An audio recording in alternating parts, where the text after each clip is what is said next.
Hai mấy tu.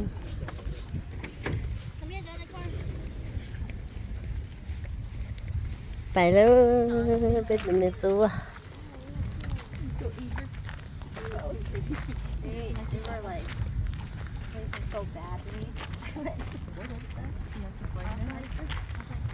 Lo ta la chapua. Mà thì thấy lo ta la chapua cho nó chú stay.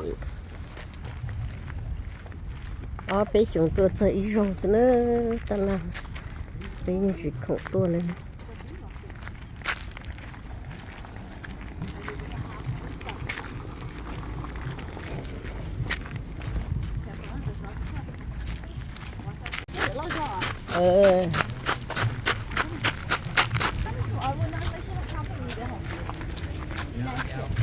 nó rất có sát tận đó.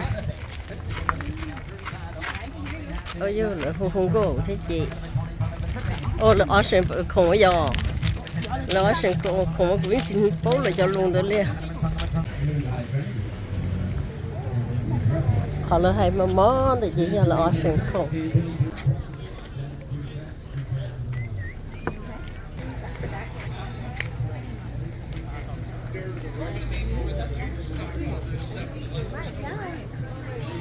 Họ này là lúc trẻ.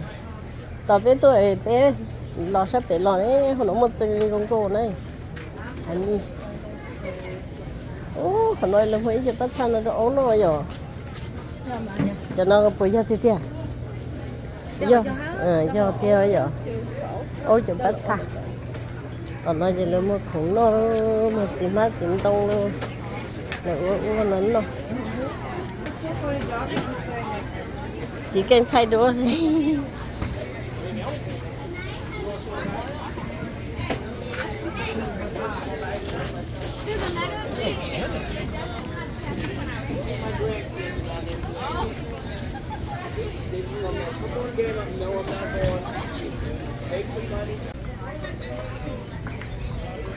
Lần chỉ trông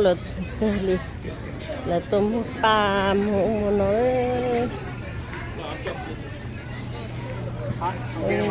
cành cái đi mình nhiều cành cứเลย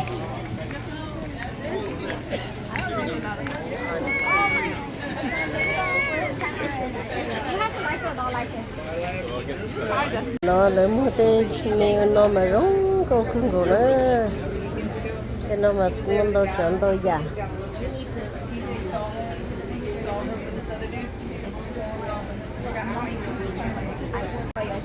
còn đây toàn lại mình nó ice cream nhớ nó nữa chứ chúng kia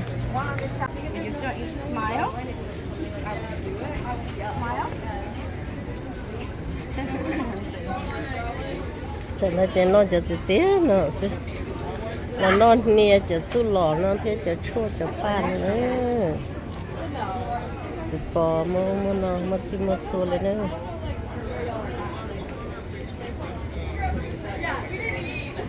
tôi mới tung được chuyện nhớ tao nói nha ở đây rong có số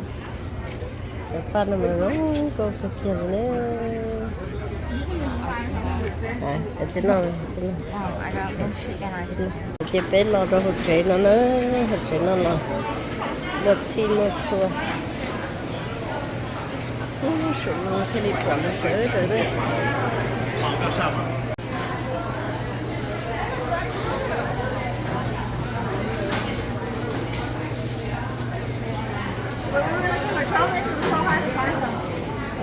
đâu chả đâu giả rồi mà tên nhập khẩu nó sẽ là nâng dừa không còn cái nữa nhưng mà dừa chi dừa chưa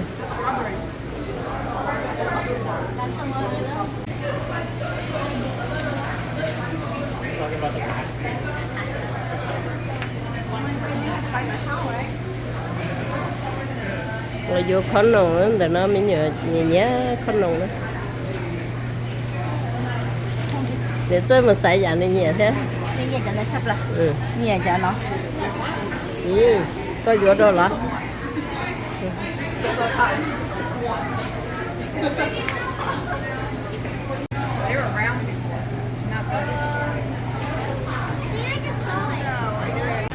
ở tôi lên thì về biết đi làm chị đi luôn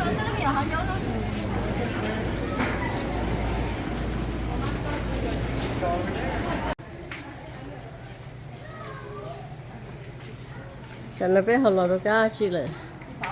cho nó là mua bỏ tài rồi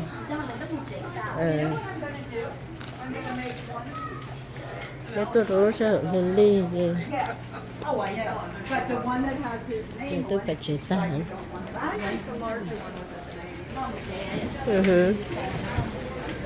mình ba được chơi nhau mình được chơi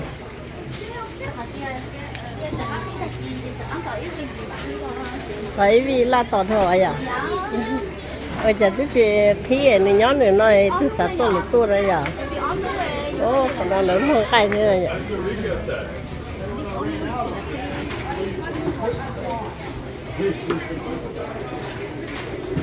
mùng tay mà tôi nhập phư tôi nhổ như nó một chim một chuối cái khổng nó sẽ cho nó sắm bùa vậy sắm một chút cá thế nhở cho nó mà sắm một chút cá thế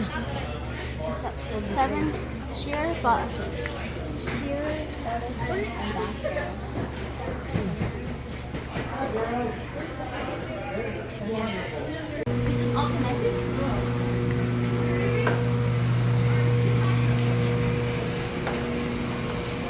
để đồ tư tả này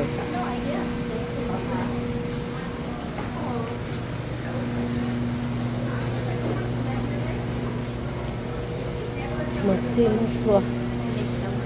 ôi cho nó là môn thối dài thế rồi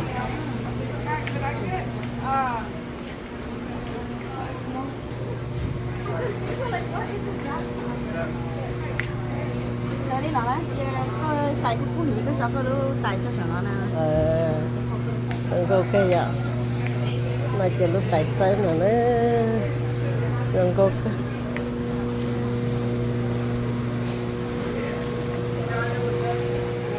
còn làm xa đâu nữa nó chả ăn được sao có nữa đâu đấy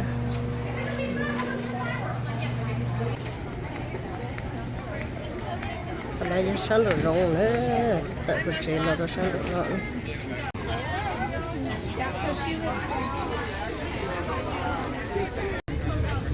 là vui cho nó rồi ở thích nghiệp của nó phải phải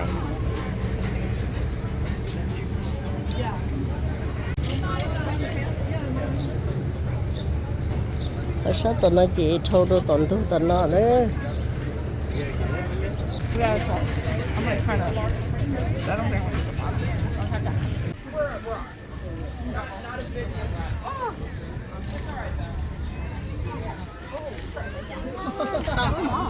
à cô này hả chỉ lấy lửa này biết hả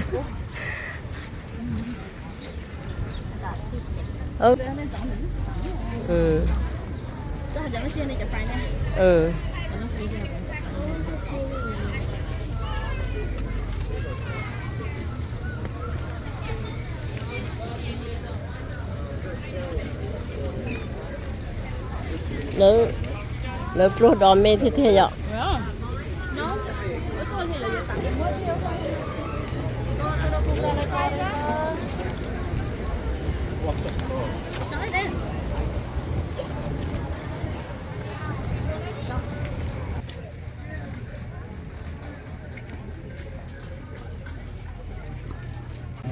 là rong câu cơ rồi để trong là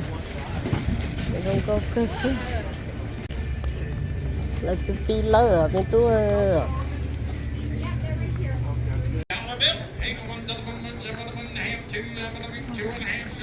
trả lời trên cái pe này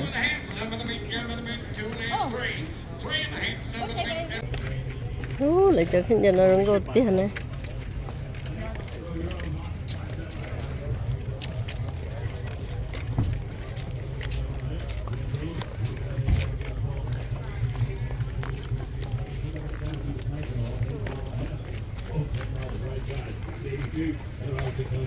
cho nó là cho ở sân để ta xem thôi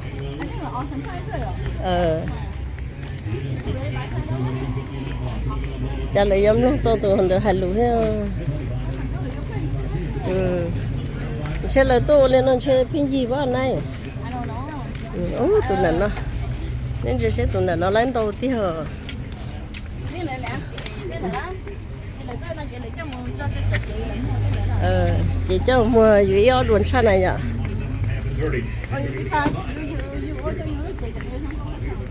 Cho nó lấy bộ đấy tôi là hay lùa.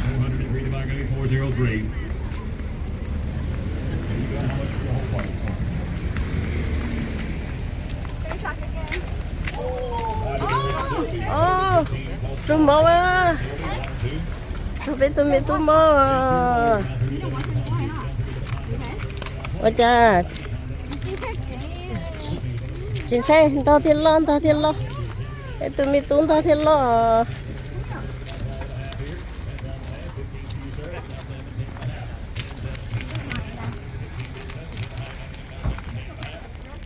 Chẳng lo đợi con này đông để chúng tôi tăng theo. Tôi biết tôi mà cho mắm mắm.